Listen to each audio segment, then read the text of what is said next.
Hi all. Let's start with the transaction layers remaining fields. As we discussed in previous class, data header types and some features related to transaction layer, last byte enable and atomic operations. Now we'll see in the transaction layer we will add as a header and data payload. We'll see the field of data payload. What are the fields will in the data payload? What are the conditions we have to follow? And we'll see the one more point as a ECRC we will append in the done transaction layer. So we'll see what is the use case of ECRC instead of LCRC. So we'll see the difference between what is the difference between LCRC and UCRC, ECRC. So we'll see first data payload. The length in the transaction layer header type we'll see as a field as a length. Length field considered as a data payload. So we'll see in a length field we have a 10 bits. 10 bits means 1024 combinations. So 1024 double word you can able to send the maximum data.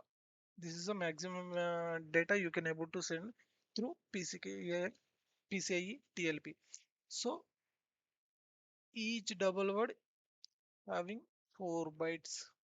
So overall 4096 bytes you can able to send the data from your RC to EP. So this is the flow. So length consideration we'll see some conditions what value we should give based on your requirements. If you see minimum length will be L is equal to 0 1 divided. This is the length we will use for minimum. For length 0 we have a significant we'll see after. If you let us take I want to send the data 100 bytes 100 bytes. One example, 100 bytes data you want to send from you through to that TLP. 4 bytes will be 1 divided, 1 divided. So 100 bytes means 25 divided. So length you should give as a 25. That's it. So based on your requirements, how much data you can able to send, how much data you want to send from your RC to EP.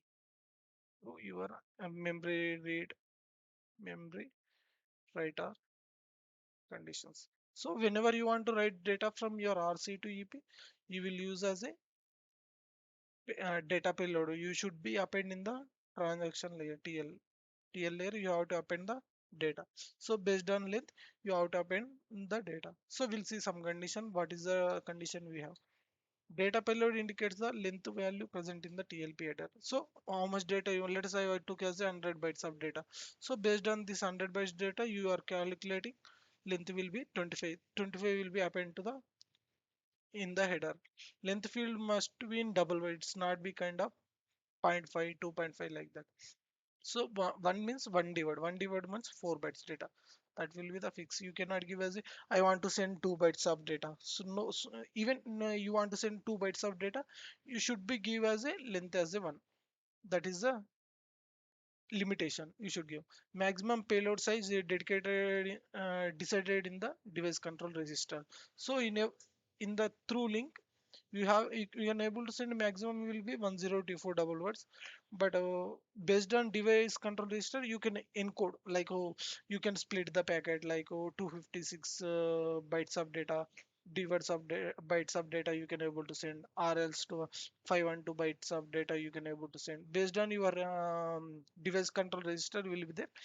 In that device control register you have to give us a specific like I want to send maximum data will be this much. So let us say you want to use 1024 bytes of data you want to send specific packet. So you have to encode such a way that you have to send that 1024 packets. So by using device control register you can control like how much data you can able to manage through that TLP. So what happen if you give less amount of data, what happen you can able to control very easily through link. So based on your request, based on your specification, you have to choose accordingly. Maximum read request depends on the RCB. read completion boundary. Full form is RCB, means read completion boundary. So when you have a RC, you have a EP, you are sending the request memory packet, you will get the data with completion with the data. So through link, let us I want to read the data 4096 bytes of data. So link I set up as a 1024 bytes. So what happened? The data will be 4096. You have a maximum you can able to control that link 1024. So instead of sending within one packet, this packet will be split as a four packets. So what happened? Link will control that packet very easily. You can able to calculate very easily ECRC calculation. So you have to control you based on your request. You have to control the data. So these are the specification you will see in the data payload. So if any violations comes up, we consider as a malform TLD. So we'll discuss what is a malform TLD. As of now, assume that is a error packet. If you get any from the EP side or RC to EP side, if you violate any conditions, this we call as a malform TLD. One simple example I take for a malform TLP. Malform TLP means it's kind of error packet you will receive from the transmitter to receiver. Let us take one example. You have a RC, you have a EP, you are sending the request. Let us assume length is 2. Length is 2 means 8 bytes data. 8 byte data you have to add. Let us take example. You have a RC, you are sending to RC to EP memory request through with the data, but length field you given as a 2, but in the data field you given as a 9 bytes of data. Let's assume 9 bytes data you are appended in the C, TLP. So what happened? Maximum it will control only length 2, but you are giving more than length 2.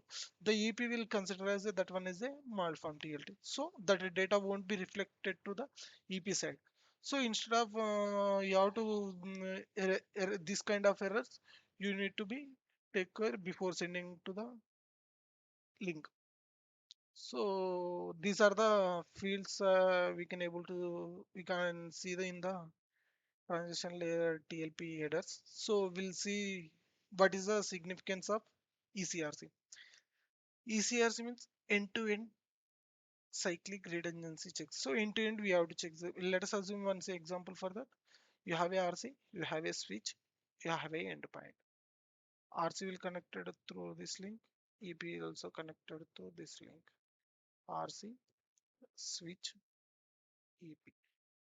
So let us you are sending data from the RC to EP. So in middle you have a switch. Switch, what is the significance of switch? By using switch, what happen?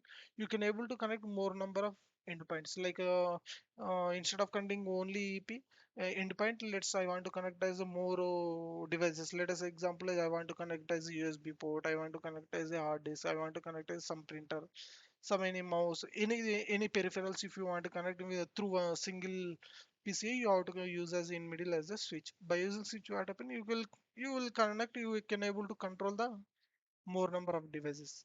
So let us I am sending the packet from RC to EP side. I am sending the packet. It's received as a switch. Switch once reaching data from the switch, it will store the data to buffer. Again, it will generate the packets, and again it will send to EP side. So maybe in middle, maybe switch will route the packet. Switch significance here is it will route the packets such a way that based on that ID, switch will route the packet. It should not be route the different IDs. Maybe so, due to some issue, some bug in the present in the switch, maybe switch will be route the packet uh, in other ID. Maybe you have a two EPs. Switch will data need to be sent through this EP side, but due to some issue, data packet send another EP. So what happened? It will consider as a malform TLP. One more is how you will detect EP side. EP will detect the calculation will happen that we call as the ECRC. So in the end, once reaching to the packet to the EP side, here EP will calculate the ECRC. Here data giving same data it will calculate the ECRC.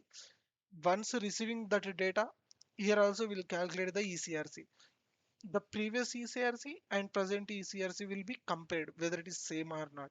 If it is same, it will accept that packet. If not, it will consider as a malform TLP. So due to some issue from the switch bidil, maybe data correction may going to happen. So what happened, that data may going to be changed. Based on if data will change, what happen, CRC calculation will also same. Whatever function you will use here, CRC function, same function you should be use here also. Same function. That polynomial will be there. Same polynomial you will use in RC side. Same polynomial you will use in EP side. So whenever you will get the RC here in RC side, same value you should get in EP side. Then its will comparison will done. Previous ECRC and present ECRC is same. If it is same, the packet will be accepted. Otherwise, it will consider as a malform. It will silently drop to the EP side. So you won't see the reflect in the end side. Whatever data you will send from the membrane, you won't see the reflect. So this is a way use of ECRC. LCRC we'll see in a next class. So as of now, understand ECRC significance end-to-end CRC. If you get any violation in between in the switch or any internal, you will find the error scenario. It will consider as a malform DLP. Calculation of RCI, otherwise it will not to be the calculator. So endpoint will calculate the this ECRC value. Based on that, you can able to see the correct factor or not. You can able to visualize clearly. So this is I am going to cover in this video: data payload and digest. Data payload is significant, and what are the specification we have to follow, what are the conditions and significance of ECRC, how to calculate, what is the significant. Thank you.